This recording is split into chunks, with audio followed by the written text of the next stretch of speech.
Hello and welcome to Mr. Randy's Wine and Spirits. I am Mr. Randy and today we're going to be doing an off-the-rip episode. If you're new to the channel, hello, welcome to all my returning viewers. Yes, we are in a different location, deep in the heart of the mission, to go where every other man has gone in the world of libations.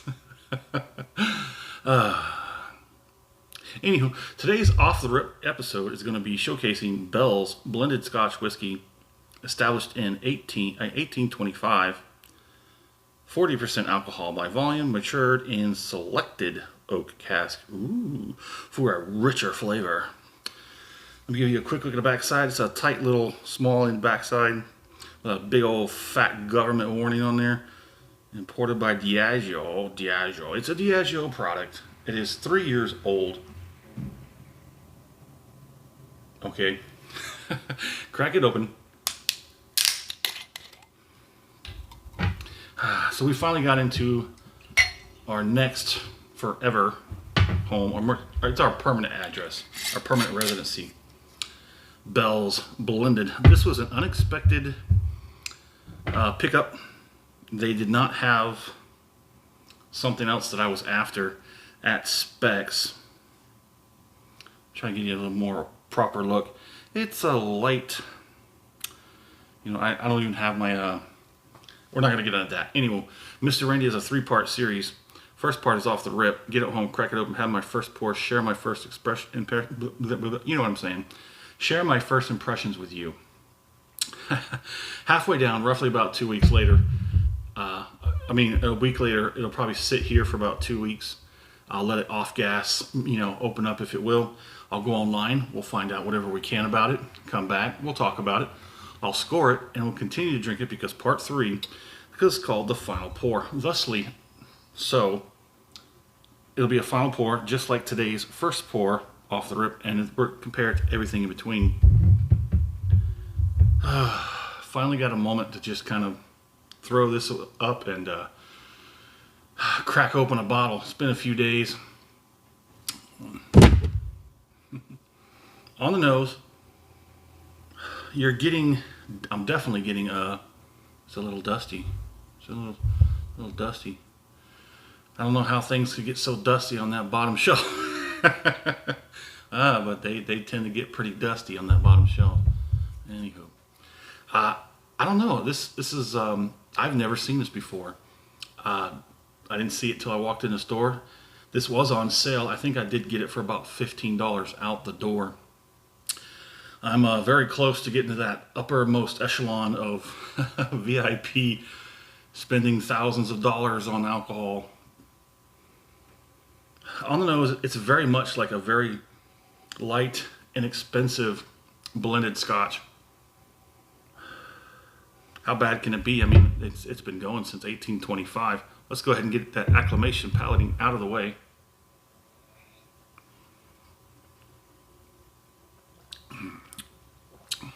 Interesting. So, yeah, you're definitely getting that inexpensive Scotch whiskey. But there's something interesting about this one. I guess it's making it a little bit stand out. Makes it stand out from other sub $20 bottles of Scotch. Now, that's a Highland Mist. If you know Mr. Randy, when you watch his videos, you know that Highland Mist at $10 for, I think it's a liter. It may be a $7.50, but I do believe it was a liter. But $10 out the door for that Highland Mist, and it's a blend of 4 regions. So, and it's pretty good. That is pretty good. That's something I don't regret buying. I've bought it several times, and probably will buy it several times again.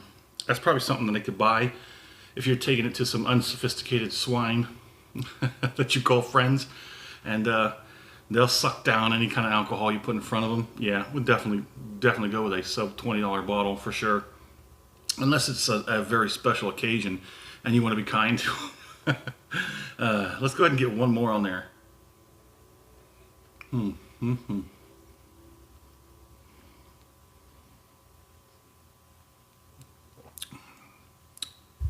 Does it look darker? No. Maybe that's just the angle. I'm looking at everything in the lighting. Haven't got everything all set up yet. I just got most of the boxes broken down. and everything's kind of on the floor, and we're just slowly kind of putting things together like a puzzle.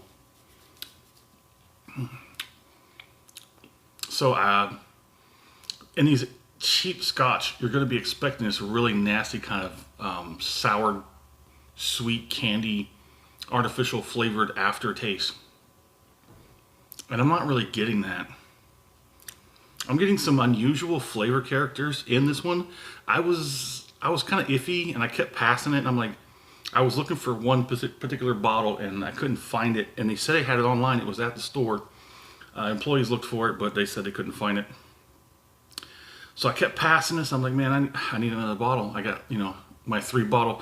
Mr. Randy does he loves his 3s. That is my number. I see it everywhere. Like that movie 23. I know I was supposed to sort of work in some kind of movie trivia, but it kind of defeated the purpose. 3. In the movie, Jim Carrey plays a character who sees the number 23 everywhere. No matter how you do the math or what is, combination-wise, it always comes up to 23. I always see things in 3s. So I pick up 3 bottles at a time to do my reviews, and I work 3 bottles every 3 days to 3 weeks, and so on and so forth. So this would had to be my number 3 bottle. Let's go ahead and get this. Let's get this finish done.